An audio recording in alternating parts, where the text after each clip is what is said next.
Nuclear bomb में कितनी energy होती है, उसी एनर्जी का अंदाज़ा लगाने के लिए हम ये देखते हैं कि 1 kg U-235 में कितनी एनर्जी होती है।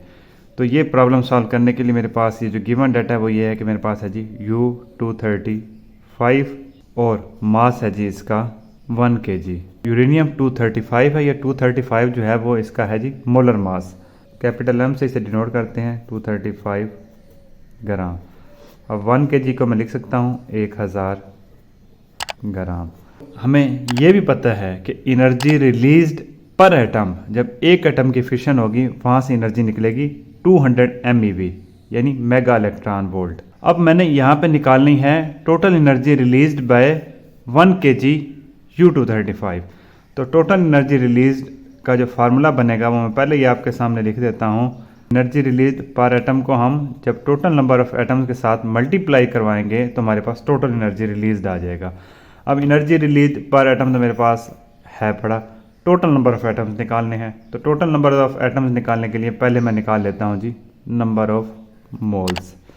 नंबर ऑफ मोल्स का क्या फार्मूला होता है, mass over molar mass. Mass given है जी 1000 ग्राम या 1 kg और मोलर मास गिवन है जी 235 ग्राम। तो यहाँ से नंबर ऑफ मोल्स आ जाते हैं 4.2553। अब नंबर ऑफ मोल्स आ गए तो अब हमने नंबर ऑफ एटम्स निकालने हैं। तो एक मोल में कितने एटम्स होते हैं जी एवोगैड्रो नंबर। सही पहुँचे आप, 6.02 क्रॉस 10⁻23 एटम्स होते हैं जी एक मोल्स में। ठीक हो गया। लेकिन यहाँ पे हमारे पास मोल एक नहीं है, 4.2553 हैं। तो हम क्या करेंगे, टोटल नंबर ऑफ एटम्स निकालने के लिए जो जितने गिवन नंबर ऑफ मोल्स हैं यानी 4.2553 को मल्टीप्लाई करवा देंगे एवोगैड्रोस नंबर के साथ। इसको जब हम सॉल्व करते हैं तो आंसर आ जाता है 2.562 क्रॉस 10⁻24 एटम्स। तो हमारे पास जो टोटल एटम्स हैं वो हैं जी 2.562 क्रॉस 10⁻24 एटम। अब एनर्जी रिलीज पर एटम भी हमारे पास ऑलरेडी है 200 मेगा इलेक्ट्रॉन वोल्ट, लेकिन ये पर एटम है। और हमारे पास टोटल नंबर ऑफ एटम्स हैं जी 2.562 cross 10⁻25, 5.12 cross 10⁻26 mega electron volt. ये भैया बहुत बड़ी अमाउंट ऑफ एनर्जी है। इतनी एनर्जी हासिल करने के लिए अगर आप कोयले की तरफ जाएं तो आपको 2500 टन कोयला जलाना पड़ेगा, तब आपको जाकर इतनी एनर्जी मिलेगी। 2500 टन कोयले का मतलब ये है कि एक टन में 1000 किलोग्राम होता है।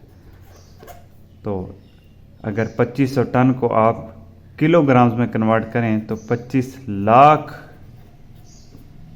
किलोग्राम कोयला आपको जलाना पड़ेगा, तब आपको जाकर उतनी एनर्जी मिलेगी जितनी 1 kg यूरेनियम 235 की फिशन से मिल रही है।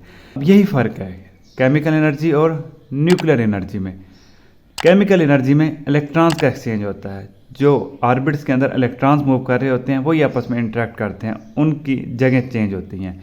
लेकिन न्यूक्लियर एनर्जी में टारगेट न्यूक्लियस होता है, न्यूक्लियस टूट जाता है। इसलिए जो न्यूक्लियर एनर्जी है, जो न्यूक्लियस से हमें एनर्जी हासिल होती है, उसका कोई मुकाबला ही नहीं है केमिकल एनर्जी से। अब ये इतनी मैसिव अमाउंट ऑफ एनर्जी जो हमें हासिल हो रही है, इसको अगर आप कंट्रोल्ड तरीके से इस्तेमाल करेंगे तो वो होगा हमारा न्यूक्लियर पावर प्लांट। और अगर आप अनकंट्रोल्ड तरीके से इस्तेमाल करेंगे तो वो होता है जी न्यूक्लियर बॉम्ब।